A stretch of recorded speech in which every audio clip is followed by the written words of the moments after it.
Hola, ¿cómo están? Bienvenidos a la clase de literatura. Vamos a hablar hoy sobre un tema relativamente interesante que tiene que ver con el fin de una época y el comienzo de otra. Como todos sabemos, la historia de la humanidad se divide en distintos periodos. Hemos visto la prehistoria, en donde no existía la escritura. Hemos visto la antigüedad, donde revisamos varios libros. Hemos hablado de la caballería y de los castillos, esto que lo vimos básicamente en la Edad Media, y hemos hablado de cómo una pandemia terminó prácticamente con la Edad Media. Sabemos formalmente que eh, la fiebre bubónica terminó con esta manera de vivir que tenía que ver con los castillos, que tenía que ver con el dominio total de la iglesia. Y a partir de ese fenómeno nació otra etapa que se llama el Renacimiento, que mucha gente ubica formalmente con el descubrimiento de América, que cambió verdaderamente la manera en que se vivía en Europa, y también con la caída de los turcos en Austria. Y nosotros nos damos cuenta de que si tuviéramos que hablar de un modo peculiar acerca de lo que implica el Renacimiento, tendríamos que comparar una con otra. Mientras en la Edad Media la Iglesia controlaba prácticamente todo, en el Renacimiento las cosas cambiaron y la Iglesia dejó de tener el poder que tenía antes. Por ejemplo, si tuviéramos que hablar de la Edad Media, sabríamos que en la Edad Media las universidades por parte de la Iglesia estuvieron prohibidas. El hecho de que las escuelas también estuvieran prohibidas, de que muy poca gente podía saber leer y escribir, sabíamos formalmente de que la economía se basaba en cuestiones meramente agrícolas y ese fenómeno cultural, como ya hemos visto, se terminó gracias a una pandemia de peste bubónica. Y si tuviéramos que hablar ahora sobre el Renacimiento, tendríamos que decir formalmente eh, pues que hay muchas cosas que valen la pena mencionar. Por ejemplo, el regreso de las universidades. En el Renacimiento se volvieron a abrir las universidades, mientras que en la Edad Media eh, se hablaba mucho acerca de prohibir cuestiones como la investigación médica. Se hablaba mucho también de que las mutilaciones estaban prohibidas, o sea, si alguien se cortaba un brazo y ese brazo tenía que ser amputado, pues eso estaba prohibido, preferían que se muriera el cliente. Y entonces nos damos cuenta de que esas cuestiones pues cambiaron, o sea, básicamente pasaron de una a otra cuestión. Mientras, por ejemplo, en la Edad Media los libros no estaban prohibidos, pero eran carísimos porque estaban escritos sobre pieles de animales.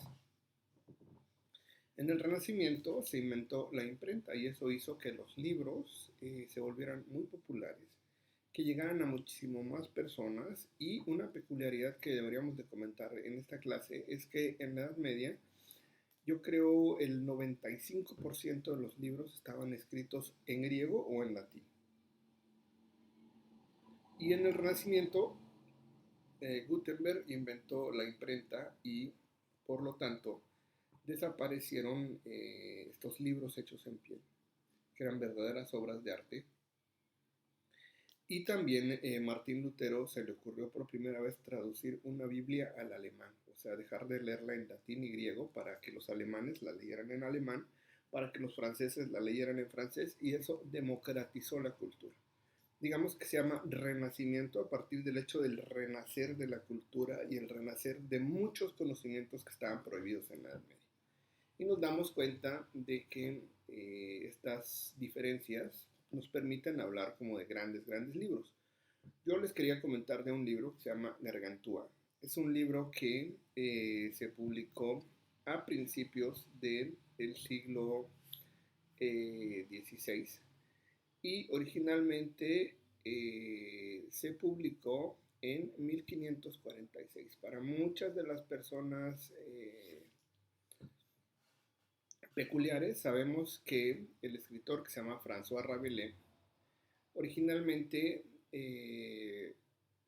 era un médico que trabajaba en la Sorbona de París, una universidad que todavía sigue vigente, y tiene 10 libros. Sin embargo, los más conocidos son Gargantúa y Pantagruel, y Gargantúa es el padre de Pantagruel, pero Gargantúa es la historia de un gigante, pero es un gigante muy, muy peculiar, porque es un gigante que tiene ciertas pues, peculiaridades. Digamos que es un gigante que le gusta estudiar, que le gusta comer bien, que le gusta las universidades, que le gusta conocer.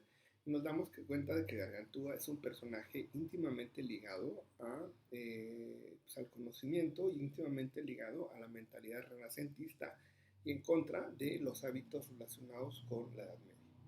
Esta obra, como les comentaba, la escribió un médico, es una obra humorística, en general uno se ríe muchísimo, y si tuviéramos que hablar como de ciertas peculiaridades del personaje de Gargantúa, tendríamos que decir, por ejemplo, que le gusta hacer ejercicio y también le gusta leer. Pero lo más imaginativo de este personaje es que les gusta hacer básicamente las dos cosas. Le gusta leer mientras nada, porque es un gigante que practica ejercicio, que no tiene vicios y que gusta de ciertos hábitos relacionados pues con el Renacimiento. O sea, en el Renacimiento verdaderamente cambiaron muchas, muchas cosas. Pero bueno, me gustaría comentarles sobre el final de la novela. El final de la novela generalmente se centra en el hecho de que Gargantúa tiene que ir a defender los terrenos, los dominios de su padre, que también es un rey, y sabemos formalmente que tiene que hacerlo porque han tratado como de invadirlo. Y él evidentemente tiene que regresar porque no vive en su pueblo, sino que vive en París, en donde estudia en la Sorbona y donde estudia muchísimo, porque es un personaje renacentista.